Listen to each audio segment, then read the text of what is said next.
Live from the Washington, D.C. area, it's the Inside Scoop. All the news that our viewers want to know. Now, here's the host. Hi, good evening, and welcome to this week's edition of the Inside Scoop. I'll be your host this evening, Delegate Marcus Simon, and I'm here today to talk about an upcoming special election we're having in just, I think 3 weeks from tomorrow. On April 21st, we'll all be casting votes on a ballot question to change Virginia's constitution to bring some fairness to our congressional districts. And here with me to talk about that, I'm going to have two guests today. I'm going to have Tran Nguyen with New Virginia Majority. I'm also going to have James Abrenio. But first, we've got with us Tran Nguyen. Tran, welcome Thank to the you. Inside Scoop. Yeah, nice to be here. Thanks for having me. Thanks for coming up. So you are with the New Virginia Majority. Tell us a little bit, what is the New Virginia Majority and what do y'all do? Yes, so the New Virginia Majority was founded in 2007 as a statewide civic engagement advocacy organization that works with communities that have typically not been at the table, right, that have often been left behind or forgotten. And so we think about ways to engage them in the political process, get them to understand why it's so important. If we want fair representation and a seat at the table, that we have to be involved, right? And so we do everything from grassroots organizing to advocacy, to get out the vote, election protection, legislative stuff. We kind of do it all. It's a wraparound organization. Very cool. So what got you interested in this kind of work? What's your story? Tell us a little bit about Tran and how you got to be the Tran Nguyen of New Virginia Majority. Yeah, so civic engagement, democracy, having a voice, all of that, I feel like it is inherent to who I am as a person. I know that sounds just like super cheesy and ridiculous, but quite frankly, my parents immigrated to this country in 1981 as part of the second wave of boat people from Vietnam after the war. My dad was put into a communist re-education camp after the fall of Saigon, and then after 7 years he escaped, found a boat, got here. I was born in Thailand. So when we came here, I was about 6 months old, and I grew up in the suburbs of Richmond, Virginia, not as diverse as it is today. Right. And so imagine being this foreigner, this immigrant, this refugee, and in my first grade class, my classmates debated in front of me whether I was black or whether I was white, because who are you? Like, you look different, right? This is Richmond. This is sort of what they sorted everybody. You're either black or you're white. And you're either black along or comes white. This person, right? We don't know what to make of her. Person, former capital of the Confederacy, Richmond, Virginia. And so I've always felt like I didn't belong or felt out of place. And then when I turned 18, I was eligible to become a U.S. citizen.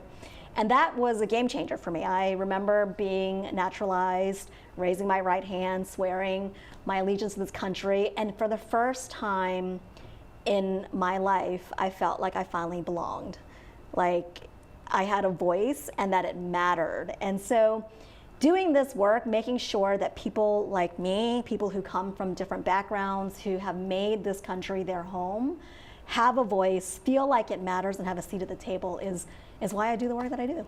Got it. Well, that's an inspiring story, and right, like trying to live up to our country's ideals, right? You learn through this citizenship process the way the process is supposed to work, and then you experience the reality of how it actually works. And it sounds like you want to make sure that it works the way it's supposed to in the textbooks. The right to vote and the right to have a say in these decisions that impact our lives is at the heart of what it means to be an American. It's what makes this country so great, and that's what we fight for every day. So it's funny, a lot of these nonprofit organizations, a lot of organizations like yours, you sometimes joke that you want to sort of put yourselves out of business, right? Like, hey, if you do your job correctly, you don't need to be around anymore. So what would that look like for a New Virginia Majority? Like, what would have to happen for you guys to say, you know what, mission accomplished, maybe we don't need to be here anymore? Ooh, I know it probably seems like it's a long way off. But. It's a long way off. I always say, a lot of the change that I want to see probably won't happen in my lifetime. And I think about that all the time. I often get questioned, what gives you hope? Like, why do you keep doing this? And then I say things like, well, it's not going to happen in my lifetime. And then I'm like, why do you keep doing it then?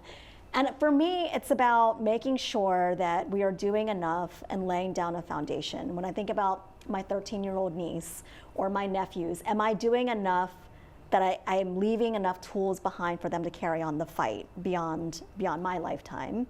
So success for me, with the work that we are doing, is it's really about empowering people, right? It's not just about getting a piece of legislation passed that will help people stay in their homes, or getting a piece of legislation passed that protects workers' rights. All of those, don't get me wrong, is really important. But the end game is making people feel like they did that, right? It's through their storytelling, through their showing up, and through their advocacy that they can change the hearts and minds of people like you who get to make these decisions, who get to vote on these pieces of legislation, right? Yeah. No, that's going to be a powerful feeling, right? I mean, it's one thing to go and vote, and that's really important. We'll talk about that in a little bit too. But being able to see your advocacy have effects and move someone from here to there, or just educate them on an issue that that affects a community they may not have a lot of had opportunity to interact with growing up, right? And bring a face to that sort of a thing. Yeah, I think some of our biggest fights, it's taken 6-7 years to achieve, but every step along the way, people feel like it's making a difference. People feel like there's progress and movement, and that's what it's about. Got it. So, tell me, I'm trying to think of the next question I had. I know what it is. So where do you guys fit into this whole process, right? So you talked about some of the things you do, right? But where do you see a New Virginia majority fitting into the political? We all know Republicans are trying to get Republican Party, I should say, is trying to get Republican candidates elected and trying to push an agenda. We know what the Democratic Party does. To some degree, we're all trying to mobilize voters to one degree or another. I think, frankly, Democrats are a little more interested in expanding the electorate than the other party. Where do you guys fit in? You're a nonpartisan organization, clearly, right? So how do you guys, what role do you play? Are you filling a gap that's not there? Are you serving an unmet need? Or tell us where you sort of fit into that. So at the end of the day, we are about fair representation and making sure that our communities have a seat at the table. When you look at how political campaigns are run, you've got, as you mentioned, the Republican Party and the Democratic Party. And usually when they run an election, they're trying to figure out, what is my path to 50+1, right? How am I going to get there? And they're thinking about, okay, well, here 40% are always going to vote Republican, 40% of the base of the voters will always vote Democratic. And so they're always going for that swing vote, the folks in the middle, right? Well, when we started our organization, we're like, those aren't our swing voters. Our swing voters are folks that have typically been on the sideline, right? How do we get them engaged and into the arena? And so we're expanding the electorate, and we're changing the electorate. We're changing who is in the game, so that when the political parties and the candidates think about who do I need to talk to earn their vote, they're now thinking about our communities too, because we put them into the game, right? And so to us, that's the swing voter, turning non-voters into voters and making sure that the people who get elected are actually addressing the needs of their full community, including folks that have typically been left behind. Right. That's been a big change in Virginia, right? I would say, especially in Virginia's state and local elections. I mean, I don't know, you know this, obviously I know if all of our viewers know, but Virginia has odd year elections, right? So it's a blessing and a curse. Right? I mean, yeah, we get all the attention, but I think, I don't know, it didn't happen by design, but I think that we've liked the fact that it kind of suppresses the vote to a degree. I say we. I mean, I think those in political power in Virginia have been comfortable with just the right kind of voters coming out, right? Only super educated, only people that are really tuned into local issues. That's always the argument. We had this big argument about moving our local elections from May to November. I mean, literally had city officials tell me in 2022, right. Hey, well, I like these here because I know all the people that show up to vote, and they're the people that ought to be voting because they're the ones that are truly engaged, as if there's a right kind and a wrong kind of a voter. Right. So that's been a big change in Virginia to try and overcome that kind of a thought process. Absolutely. I mean, it's people want to just understand who their electorate is, and they want to just focus on that. And so when you add in new people to the mix, like, well, that's more people I have to talk to. Well, I don't want to talk, but they live in your community, so of course you should want to talk to them, right? And you should want to represent everybody in your community. So it's been a struggle, but I think we've done a great job. I don't know if you remember, were you in the General Assembly in 2014? Yes, it was my first year. Okay, so that was a doozy, because that year there was a lot in terms of expanding the electorate, right? For the first time in the 2013, I think it was that 2013 election, the AAPI, the Asian American vote in Northern Virginia, increased and did not have a significant drop off, including a significant Korean community, right, that turned out to vote. And so the most controversial bill in that 2014 session, do you remember this? I remember it. I remember. What do we call this? The Sea of Japan, between right? Japan and yes. Korea. Well, And it was is it the Sea of Japan or is it the East Sea? Right, and it became a major issue because a bill was introduced because the Korean community said we want this bill introduced, and the reason why they got it introduced because they started turning out, right, in big numbers, and so elected officials were finally like, oh well, that's a constituency, we should listen and see what they want to address, and there you go. Well, that's the other thing about these off-year elections is, you can be a force. I mean, you get together, you can drive numbers that actually matter and make a difference in a House of Delegates election. Right. I succeeded a guy who won his first election by exactly one vote. Oh, wow. In 2017, we had the majority decided by the pull of a film canister with like that was every vote counts. Yeah. So we're almost done with this segment. We're going to get to the redistricting amendment, I promise. But I do want to have one more question about the New Virginia majority. So you guys, unlike political parties, one of the things that I think a lot of folks in the communities that you work with resent is when politicians show up only for a month or so right before the election. Like, oh wow, there is a group of folks I could probably mobilize. Maybe I should start going to see the black churches in October, right? Maybe I should start showing up at the Korean church, when there's an election, my name's about to appear on the ballot. You guys don't work like that. You work year-round. Tell us a little bit about what that looks like. Yeah, we make sure that we are showing up for folks 24/7, 365, right? So it's not just about showing up and asking for their vote in a campaign, because that's very transactional. We talk to them about what issues are important to them. So after the November election, just as the General Assembly session gets geared up to start in January, we'll go back to the voters and say, hey, when we spoke to you in September, October, you said education was your top issue. Here's what we've got going on. Can we count on you to, show up in January? Can we count on you to call your legislator?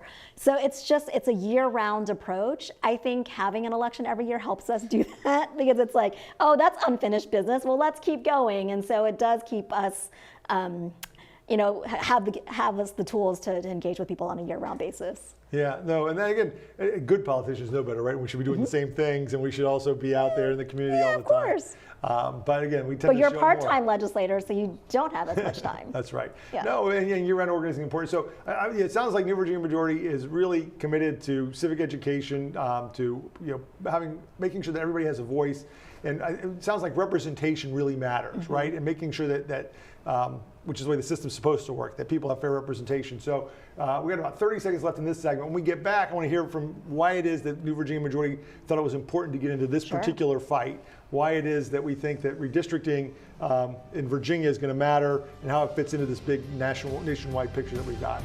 So good to have you. I'll give you a chance to talk again in about 10 seconds or so. All right. We're going to break. We can both catch our breath here for a second. But we are here on the Inside Scoop. We're getting ready to talk about the election coming up April 21st. I'll be back with Tran Nguyen in just 1 second. So I just moved in with this family, and it's embarrassing. The little one, he likes to go outside and crawl around in the giant litter box. I don't know what he's doing. I mean, I was born and I knew how to use the litter box. Look at that. That's disgusting. Oh, poop already. You're making me nervous.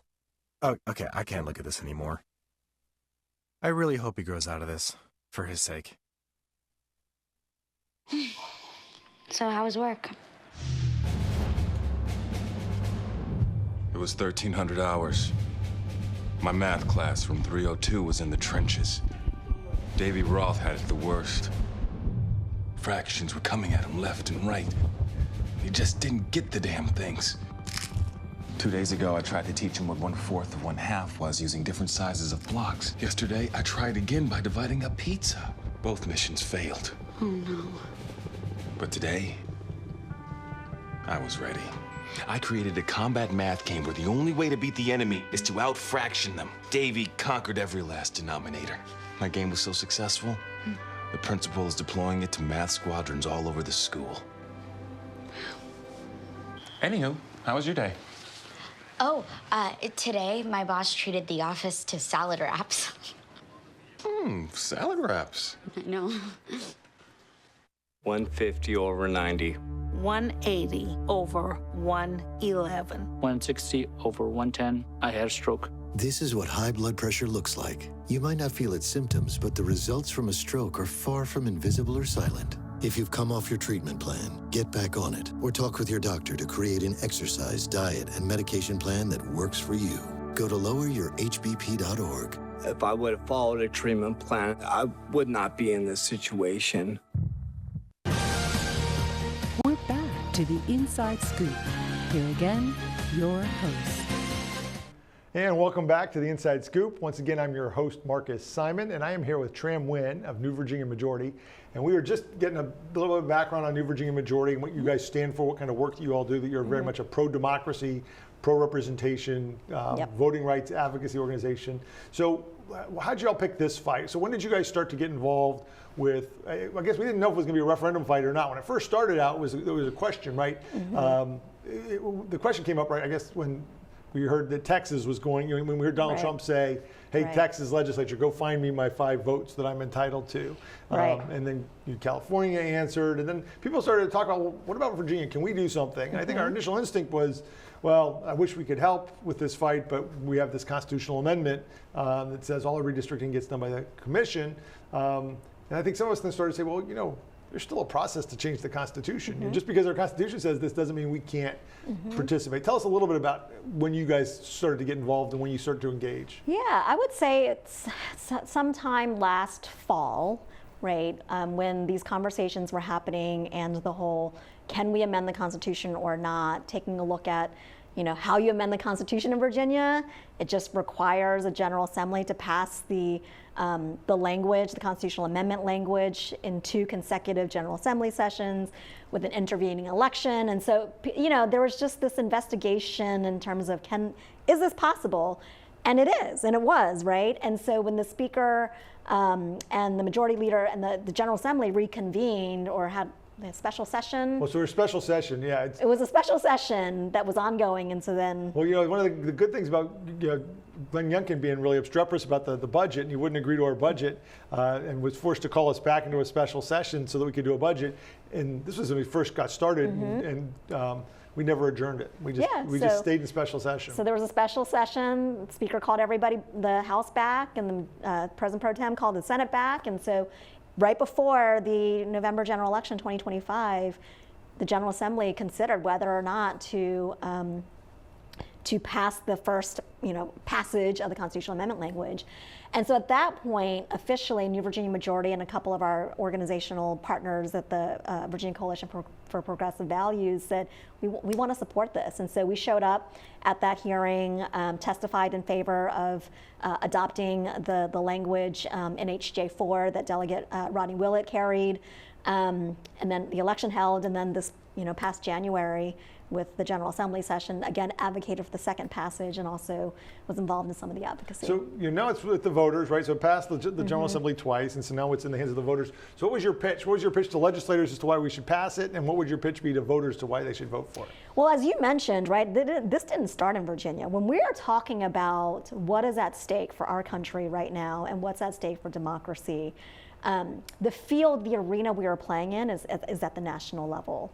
And so nationally, it matters that we have fair representation. And so when Texas did what it did, and then other states followed suit, there's no question in my mind that Virginia needs to engage and do what we can and do our part to make sure that we're leveling the playing field at the national level.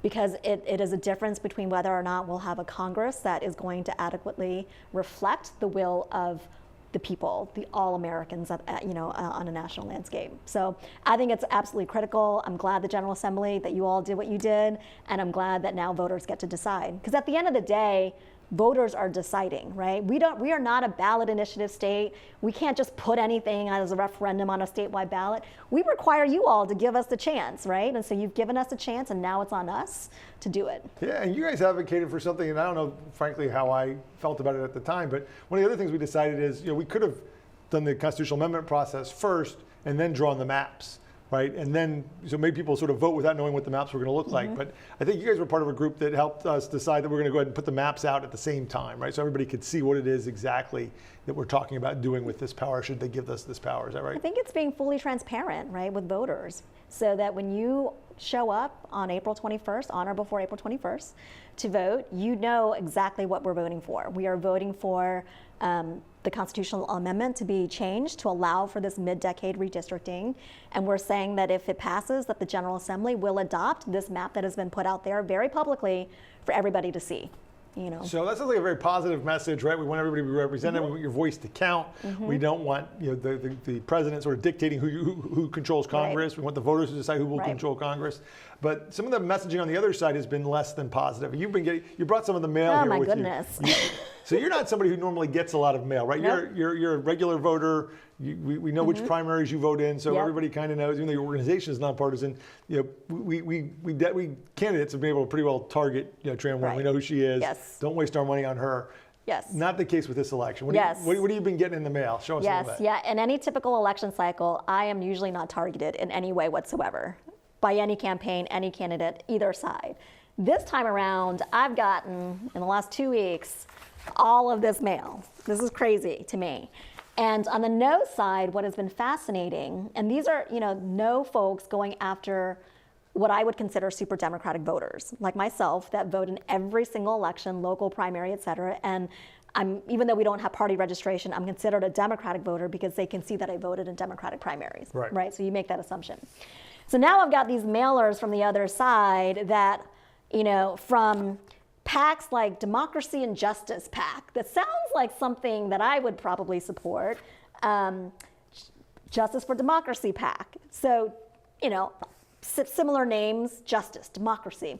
And it's all about don't let them silence your voice. It's Jim Crow, all of this stuff. I mean, it's fascinating. That sounds like your message, right? Don't let them silence your voice. Right? That's the Virginia majority's whole mission. It's our mission. It's our voice. And so I think what this is doing, or has the potential to do, which is concerning, is that it's a lot of misinformation. It says, for example, Barack Obama says to vote no. That's the implication here in this mailer. He did a commercial to vote yes. Yes, and he's on the yes side. There's another one, Abigail Spanberger, implying that she says to vote no. She also has done an ad and has, just on last week voted yes herself in early voting. And so this is about sowing confusion, and it's, in my mind, a little bit of misinformation. I don't think it's a little bit. I mean, I think to say that this guy wants you to vote no. By the way, I got this mail myself. This was in my mailbox today. I got the same one. So we're in the same universe, right? We're in the same universe. You'd think they know who I am, right? But this one's saying, hey, Barack Obama and Abigail Spanberger, two people that you probably like, are against this, when in fact they're not. And they're telling me to vote no. I don't think that's a little bit. I think that's it's blatant misinformation. And they're doing it by mail. They're doing it in digital ads. They're doing it by text messages. I've been getting text messages from woman named Sarah, who I supposedly know, that's saying Barack Obama tells you to vote no. I got something from Melanie the other day. Hey, it's Melanie. It's Melanie. It's Sarah. But on the other side, there's a different sort of a tone to all of it. A different feeling on the about other side, it's not ominous. It's not scary. It's pretty factual. Vote yes, cast your ballot on or before April 21st. There's one with Barack Obama that was authorized, right? That talks about how we have to level the playing field, that we need to respond. And just a very simple, generic, return your ballot today, right? Not trying to scare anybody, but just very positive messaging, which is a very different vibe. Yeah, I mean, I think it's interesting. I think it's an interesting race. I think Republicans are going to vote, I suspect, largely against this, not because they're concerned about redistricting or how we draw districts, or that they're offended by the way we do districts. Because let's be honest, they're not offended by what's happening in Texas. They're not offended by what's happening in Missouri or Ohio. You haven't heard it beep about that. So they're just self-interested. They want to protect as many congressional seats as they can. So they're going to vote no, not on the merits of the amendment. So the real battle is for this marginal group of Democrats. Like how many, and you don't have to get all of them, right? But you slice off a group of Democrats. There's two, I guess, potential arguments. One is, hey, this is just a bridge too far. You guys are taking this too much. We'll talk a little bit about that with James and some of the arguments that they're trying to appeal to our own sense of fairness and claiming this is unfair. But on this side of it, this is targeted to, who are they targeting? What communities? You have one of these that talks about our ancestors. Our ancestors fought to represent us. Now Richmond politicians are trying to take our districts away. And it's all images invoking, MLK and the fight for civil rights and black folks marching in the streets, and there's some smaller image of folks in, you know, the KKK robe, and it's a very, in my opinion, a very grotesque mailer that is just offensive in so many ways. Right, and it's looking for some natural fissures, and you know, arguing. And I suspect that the presumption there is that some of the folks in this community won't be as well educated on these issues as others, and so they'd be easier to confuse with a mailer like this. And the other thing is, when people get confused, it's not even necessarily to get people to vote no, but if people are unsure, your instinct is like, I don't want to make a mistake, so maybe I just won't vote at all. Right. And so to me, it feels a lot like voter suppression, which you know, and look, this is confusing. There's people on this side, there's people on that side. You don't know what to believe. And again, that's a whole lot of what the Trump administration has been doing, right? This idea of alternative facts. If you don't know what to believe, maybe you sit it out, and that works to their advantage to just suppress. That's the whole point of misinformation campaigns, right? Is to sow chaos and confusion amongst the electorate. All right, Trevor, we've got a couple minutes left. Okay. All right, so we're going to do let me do this before I do that. What would be like your one takeaway? Like if you grab somebody on the elevator, you're on your way up, and they're like, oh, you're Tran Nguyen with the Virginia majority. I don't know how to vote. Why should I vote yes? Don't guess, vote yes. And it's really about protecting our democracy, right? It really is. You know, this country right now is at a crossroads, and I think about not only my personal story, but you know, we talked a lot about ancestors and you know, folks who came before us. So many people put their lives on the line to fight for our democracy. And we just had No Kings protests all this weekend, right? This is what's at stake. We can't have one individual mandate how our federal government is going to run without any checks and balances. And this is about putting those checks and balances back in place. And that's why it's so important. It's not about the process. It's not about, you know, fair or not redistricting process. This is about fair representation. And it's time for Virginia to you know, do our part. Absolutely. All right. So, a couple of quick fun questions for you. So we're going to test your knowledge of the Virginia Constitutional Amendment process. Because I brought you on as an expert on this, right? Boy, okay. So, true or false, right? So we have misinformation. True or false, Governor Spanberger could have vetoed this constitutional amendment. False. Wait, but she's the governor. But she can't veto constitutional amendments because the whole constitutional amendment process is about voters and voters getting to decide. All right. And let's see, what else can I ask you about? We got about 50 seconds left. What else do we want voters to know about this election, right? So this is a big, it's about representation, about making sure that Congress, you know, is really in the balance here. It's about, if you care about, what kind of things should you care about? If you care about what sort of things that a voter who cares about, would they go vote for yes for this? You vote, yes, you are making sense. And I say you cast a yes vote if you care about making sure that people have access to health care, that people have a strong education system, that we as Virginians have the things that we need to be able to live quality lives. Because you've seen what Congress has done. You've seen what they did when they passed H.R. 1, where they've gutted health care and everything else. That's what's on the line. So vote yes if you care about all of that for all of Virginians. All right, you guys just heard it from Tran Nguyen with New Virginia Majority. I'll be back with our next guest right after this.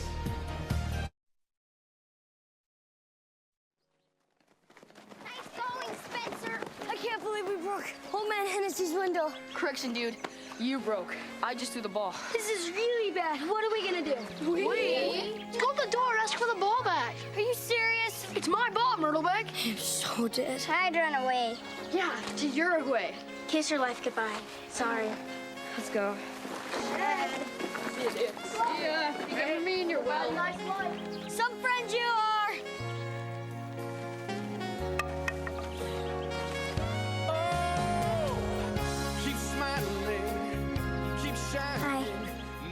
Hi. Tell him it was an accident. And we can fix the window. Come on. I'll come with you. Loyalty. Pass it on. You go first. A message from the Foundation for a Better Life. One day these rats were playing in the woods. Well, it's a matches and that's no good. Listen to smoke before you give it a try. Only you. Don't play with matches. Don't play with fire. Cause there's nothing very funny about rigged up life. Nothing very nice on a homeless mind. So if a gorgeous force is what you desire, don't play with matches. prevent wildfires. Fire!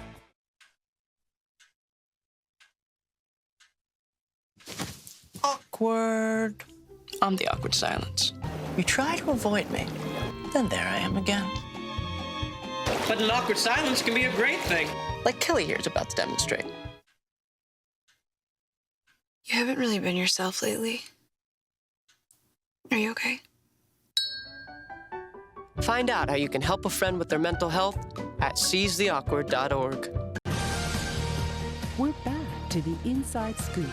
Here again, your host. Welcome back to this week's edition of the Inside Scoop. I'm your host for this week, Marcus Simon, and I am joined by our second guest who's here to talk about the upcoming referendum on a Virginia constitutional amendment. He's James Abrenio. James, welcome. Thanks for having me. Good to see you. You're not with any organization necessarily. You're here on your own, right? I'm here in my private capacity. I served on the Redistricting Commission 2021, but I felt compelled enough to take time out of my family life, my personal life, my business life, to advocate for this referendum and amendment. Yeah. All right, very good. Well, before we get into the nuts and bolts here, tell us a little bit about that life. So you are an attorney here in Arlington. You work all over Arlington, Fairfax, and Alexandria. You've got a family law firm, right? Sure. Tell us a little bit about that. Yeah, my wife and I are partners. We practice trial law, criminal defense, personal injury. We're in and out of courts, and we have 2 young daughters, and we're just trying to, survive that that whole mix. Yeah. So how young when we talk about young? 10 months and 4 years. So right. Yeah, we're right in the mix. So you're right in the thick of it. Yeah. Yes. Your practice of law, you do all kinds of things, but you're a courtroom dude, right? I mean, you're like there's a word for that, courthouse, or I won't say courthouse rat or something like that, but you're like the guy who's always hanging around the courthouse. You're in court, out court, the judges. Yes, yeah. You pick up a case and just go, right? Yeah, I mean, I saw A Few Good Men when I was growing up, and Tom Cruise inspired me, and I'm living as close of a life to that as possible. So, yeah. I've always admired that. I've always admired that ability. I'm one of these guys who needs to sort of be super prepared and have lots of lead time and whatever. But trial attorneys who can get up and are great on their feet like that are very impressive. Yeah, I mean, I take my time to prepare. I think the good ones do. So, yeah. So you and I met when we were serving on the Redistricting Commission. So, obviously, part of the reason we need, obviously or not, let me just say, part of the reason we need to do a constitutional amendment right now, sure. We talked about this a little bit in one of the earlier segments, is if Virginia is to answer what's happening in Texas and Ohio, Missouri, Florida, potentially, and these other states, we aren't free to just draw our districts. Right? If the president said to us, if a Democratic president said, "Hey, Virginia, go get me 5 seats," we couldn't do it, sure. Because our constitutional amendment, our Constitution says we've delegated that job to a redistricting commission. We did that back in 2020. You and I served on that commission together. This is the first time the commission had come together. I was one of the 8 legislative members, one of the 4 Democratic legislative members, and you were one of the 4 Democratic citizen members. Sure. How did you get involved in that? What made you think to put your hat in the ring? How'd you get inspired? Yeah, well, ironically, I think there's a gentleman, Brian Cannon, that's a big proponent of the no side. We met through a Sorensen program, which is a nonpartisan, Virginia-oriented organization that we go around the state and learn about Virginia. And he had presented on the original constitutional amendment to our organization. It passed, and he actually texted me or emailed me or something and said, "Hey, you should consider applying for the Redistricting Commission." And I said, literally last minute, I put an application, and the next day, Twitter people were saying, "Hey, congrats, you're on the commission." So there I am. Yeah. There you go. Yeah. And so your name got in front of a group of retired judges, because we had, it's a very convoluted process. And you were selected from this group, and you wound up on the commission. And so, without wanting to we don't spend too much on that because I know we want to get to this amendment, but what was that process like? I mean, I know you came into it sort of very wide-eyed, I don't say wide-eyed, but idealistic, right? Thinking, hey, I'm here to put this plan into action, and we're going to get together, we're going to lock ourselves in a room until we come to a decision, and like a jury or something, and we'll come up with a great product. And how did it turn out? So I went into it like a first-year law student. I mean, this was, to me, a brand new area of law. We'd all heard about Voting Rights Act and, equal representation and one person, one vote. So I literally started reading about redistricting commissions, reading about voting rights, reading about the Voting Rights Act. And I went into this thing thinking, I'm going to make a difference, I'm going to be there, and I'm going to help move this thing along. And you get in, and I always tell people I thought it was going to be more of a mediation where we kind of come together in this collaborative approach, and it became pretty obvious from the beginning that it was going to be more of a litigation process where Republicans are on one side and Democrats on the other, and we're just butting heads. So it was a stressful process. Yeah. I mean, became pretty adversarial pretty quickly. Like our first task was to elect a chair, right? And we couldn't even do that, right? So we had a Republican and a Democratic co-chair. And we couldn't get a single set of lawyers. We couldn't get a single set of map drawers. And I think from the outset, it was obviously I'm biased, but I felt that there was folks on the other side of the aisle that the goal was not to produce maps, but more kind of go where we went, and that's kicking at the Supreme Court. Yeah, well, I know it's interesting. I remember you texted me or called me. We weren't allowed to have conversations with more than one of us at a time. But I think after we did the co-chairs, I think you're being a lawyer, like you said, you'd studied up and you'd read about this. Like, Marcus, I'm not sure we're allowed to do this. I mean, the Constitution says you elect a chairman from your members, and we just elected two. And it was interesting, too, because it seemed to me that there were some kind of background discussions about how they got they already had the names, which I loved our co-chairs. They were great. And it was happening so fast that I didn't think, maybe I should question what's happening, but neither here nor there. We're here. So there we are. But it got you involved in redistricting. It got you thinking about it. And so then what caught your eye about this particular fight that we're about to have now? I mean, I think you and I talked about this maybe back in the fall when there was a question about whether we should do it or not. So, but when did you start tuning into what was going on? I mean, it was pretty obvious once Trump says, I'm in Texas, I'm entitled to 5 more seats, I won that. And it was obvious what he was also doing. He sees the midterms coming up, because this happens in July, August timeframe of 2025. He sees the midterms coming up and he realizes, I got to make sure to protect myself. What I was so offended about it, by it was, it was obvious that he was taking advantage of, I think, mostly blue states that said, look, we're going to implement these redistricting commissions, and him and Stephen Miller, I know they're kind of hatcheting these plans. Well, they've tied their hands with these redistricting commissions. I can just order states to do what I want. So let's use this weird redistricting thing that no one really understands, and we'll still, 15 seats here, 5 seats here, that kind of thing.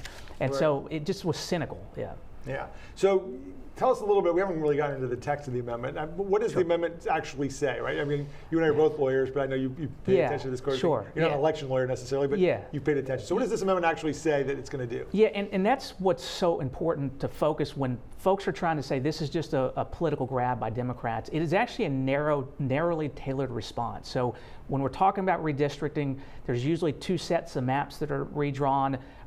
There is the state maps where you get your state House of Delegates, your state senator, and then there's the congressional map. And the congressional map controls who's putting a check on Donald Trump.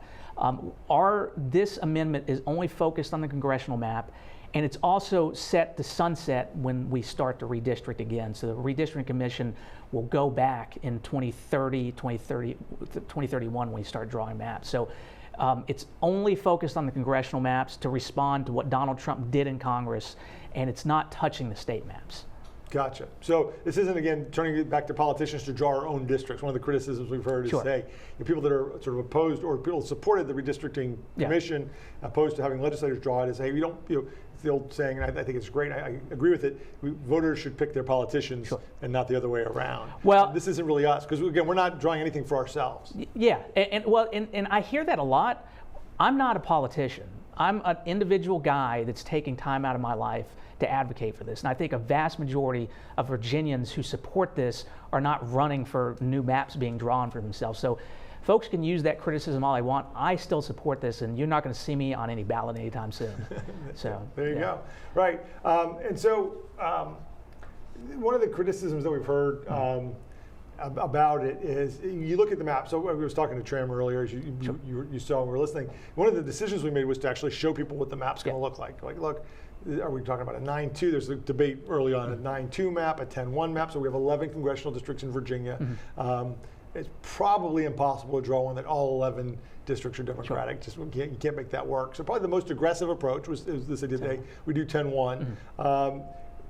Everybody's going to see that, but one of the things that results in is to get there, you have some pretty funny looking districts, right? And you get some funny shapes, and so that's sort of brought on the criticism that, hey, we're really no better than the other side, right? We're gerrymandering, sure. To use the term, and gerrymandering is always bad under every circumstance. How do you answer that kind of a criticism? Yeah, and look, it's easy when you look at it initially to say, yeah, gerrymandering is bad. What you guys are doing is just as wrong as what Trump is doing, and it's two wrongs don't make a right. But the way I see this is, it's the same as a legally justified physical defense if somebody is physically assaulting you. You are allowed to use proportional response when somebody is assaulting you. This is the same thing, but it's in the redistricting world. We are responding specifically because Trump has given us two choices. Number one, you do nothing, and he gets what he wants, and he silences. And I want to be clear, his goal is to silence a majority of Virginians. He wants to silence the 6 Democratic seats in Congress, because that's the way Congress works. It's an all or nothing game, unfortunately, the way he set that up.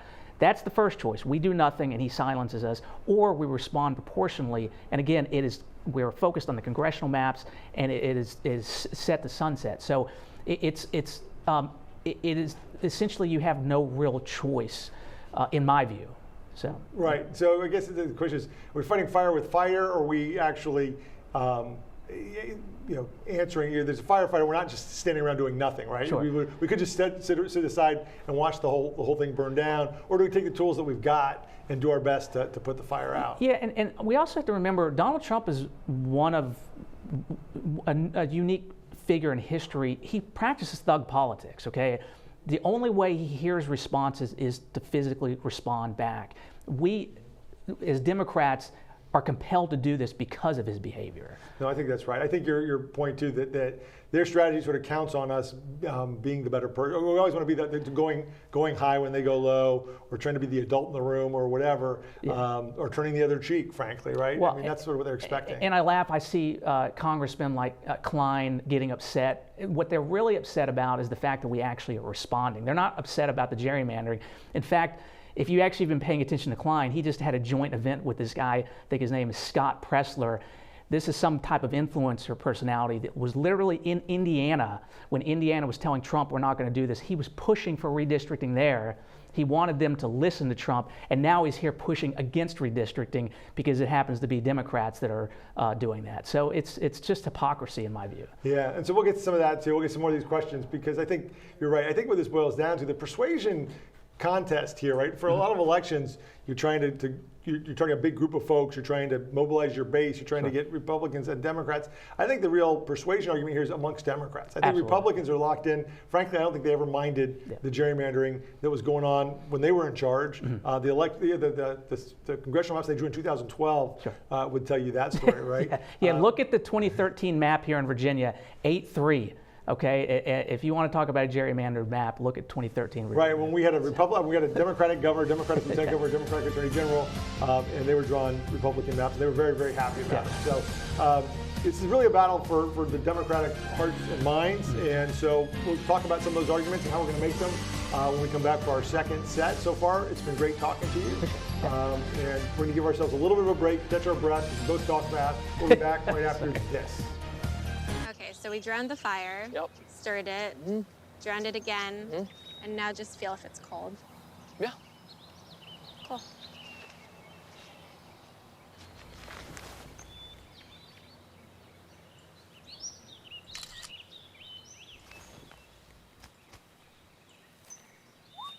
Smokey just gave me a bear hug.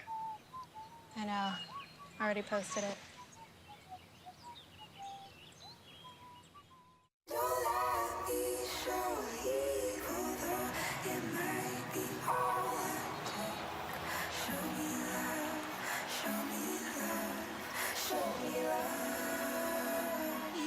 I got a creak in my neck, limp in my step, cramping in my muscles every time I try to flex.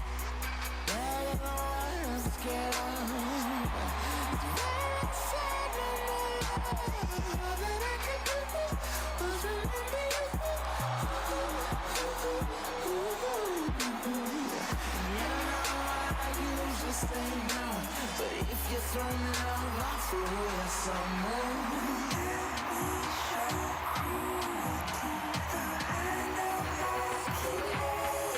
And don't let me show you.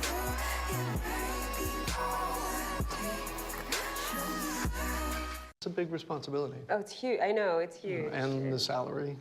Oh my god, yes. Right? I mean, like, I was about to move in with my parents, and right before, so this saved me. I really believe in you, you know? Thank you. It's nice to hear that from someone. These are cool. Did you, what did you...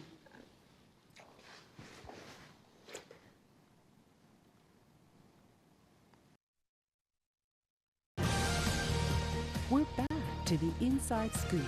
Here again, your host.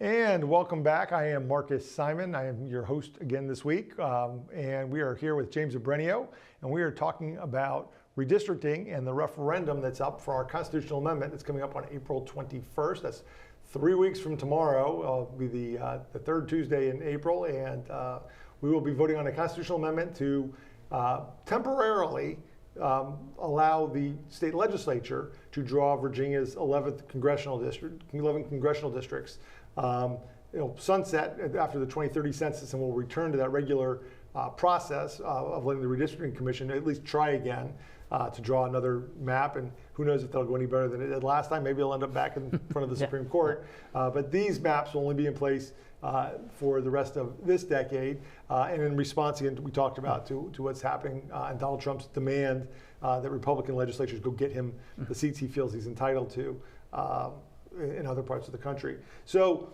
speaking of that, right, one of the arguments we hear from some of the opponents, and again, I say the opponents, they're the Republican opponents we talked about before the break, who are just against this because they don't want to lose congressional seats anywhere.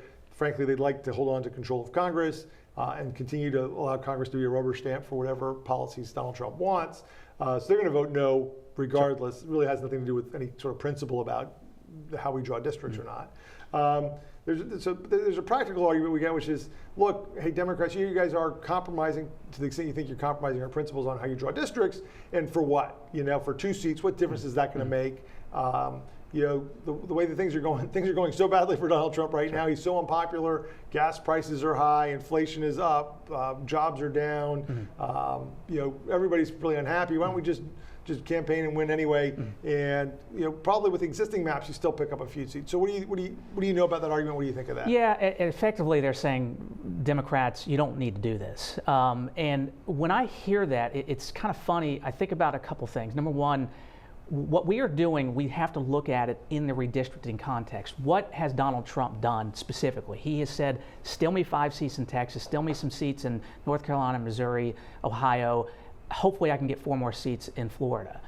So when we're responding to that, we're specifically responding from a redistricting standpoint. What they're really saying is James, we shouldn't do this because Donald Trump thought he was going to be able to steal more seats. He assumed that he would have Hispanic voters in Texas. He assumed that he would have more voters in Virginia and we wouldn't overperform here.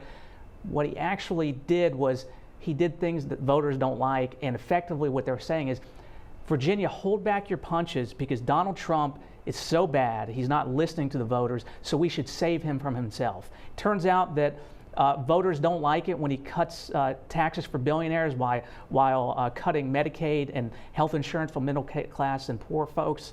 They don't like it when he's spending billions of dollars to produce ICE videos and then having folks being shot in the street and then lying about it. They don't like it when he starts forever wars, then lies to us and doesn't even tell us why he does it, and then lies about what the effect of that is. So to me, it's almost kind of ironic. And it's in a lot of ways, in my view, bad faith. We are still going to win at the ballot. The goal there is to win, but we don't know what's going to happen in the midterms. I mean, there was a period of time where we knew in 2016 Hillary Clinton was going to be president. There was a period of time after January 6th that we knew that Donald Trump had stepped over the line, and that even Republicans could see what we saw on TV and not lie about it. But here we are today having this conversation, and somehow Donald Trump is back in the White House, and he's doing exactly what we should expect him to do, which is violate the law over and over again, even when it comes to redistricting. That's right. And he's not even, it's interesting. I mean, we talk sometimes about these historical trends at the midterms, Sure. and I hear our friend Brian Cannon say, Sure. hey, look, average pickup is 20 to 25 seats. Sure. Well, 2 years ago, Republicans, had a very unpopular Joe Biden, and we would have expected them to pick up 20 to 25, and they picked up 9. Yeah. Right? So 5 here and 4 there matter. I mean, the things are, as we got more polarized, I think the number of seats that are available to be won by either side continues to shrink. Yeah, and if you assume that we were going to get an 8-3 map anyway, actually our redistricting here is not as aggressive as people think. Instead, it's only a 2-seat change, assuming Brian is right. And to me, that is, what other option do we have? If you don't respond to a guy like Trump, he's going to see kindness as weakness. It's that simple. It's an interesting argument. On the one hand, look at this super aggressive thing that you're doing, right? This is like way over the top. Why are you going so far? On the other hand, you don't really need to do it because you're going to win probably most of these seats anyway. Yeah. Well, if we're going to win most of these seats anyway, how aggressive of a gerrymander could it actually be? And the other thing that I have to point out is the question is what if we don't do anything? And let's say he wins by, he keeps the majority by 1 or 2 seats. What am I going to say to my daughters in 10 years, depending on what happens, and Donald Trump has another 2 years unchecked, that I didn't do what I needed to do, that I didn't try, and I have to know that I have to live with that. I just can't live with that. Right. Well, that's the other side of this argument, right? Is we hear our friend quote Nietzsche. He says, "Look, you fight the monster. You got to watch out for becoming the monster you're trying to defeat, or you stare into the abyss and it starts to look back at you, and you see your reflection there." So again, why is this a righteous fight as opposed to just sort of stooping to their level? If it was as big of a power grab as they're trying to make it seem, we could have repealed the Redistricting Commission altogether. We could have also pushed to redistrict the state maps at the same time. And we have a trifecta, and we have a very unpopular president. We had the political power to do that, I think, and have a good argument for it. But instead, we chose this narrow response, congressional maps only, and it sunsets at the end of the decade. Yeah, I think that's right. And then we've been very transparent about it too, right? We've shown everybody what we're doing. You didn't have to, we weren't required to present them, and I say we, you guys were not required to present the maps. I'm glad that you did. There's an argument should have been 9-2 versus 10-1. That's fine. That's a good, have that argument. But the maps are there for folks to look at.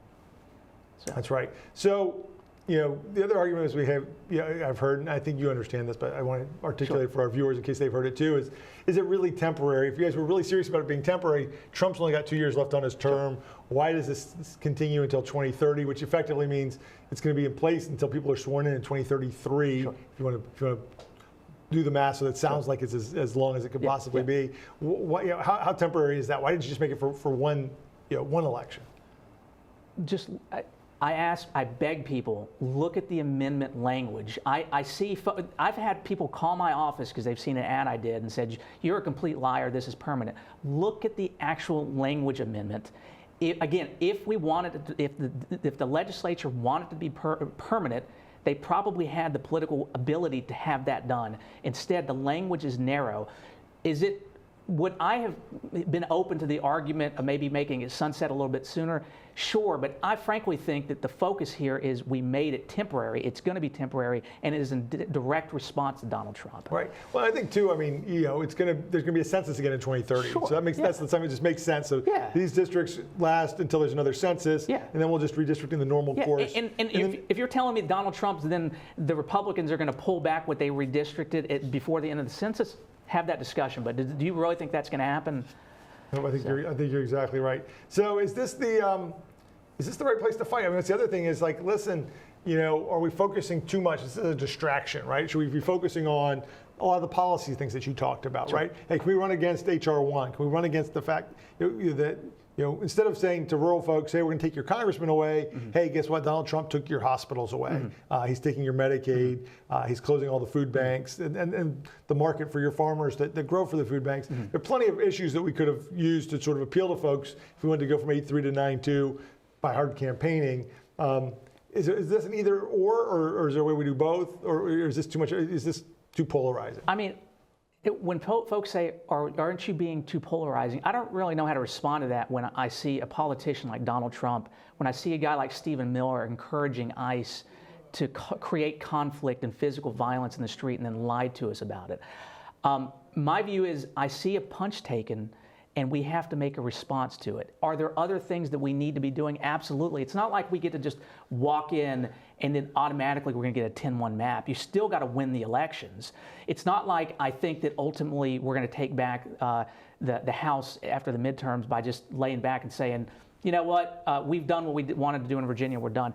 This is a multi-pronged approach. I mean, they have their 2025 plan that they've been planning for decades, and now you see the fruition, how quickly that changed things. We need to be thinking about this on multi-fronts because, unfortunately, Donald Trump's unleashed something that's very scary for the country. So, James, why should we be listening to a high-priced trial lawyer from Arlington about any of this? I mean, tell us a little bit about your background. Yeah, so that's a fair criticism, but what a lot of people don't know is I actually grew up in Grundy, Virginia, Buchanan County, coal mine country. My mom is from Harlan, Kentucky. My dad, he was a doctor, but he immigrated from the Philippines, grew up in a small town. I still have friends back in Grundy.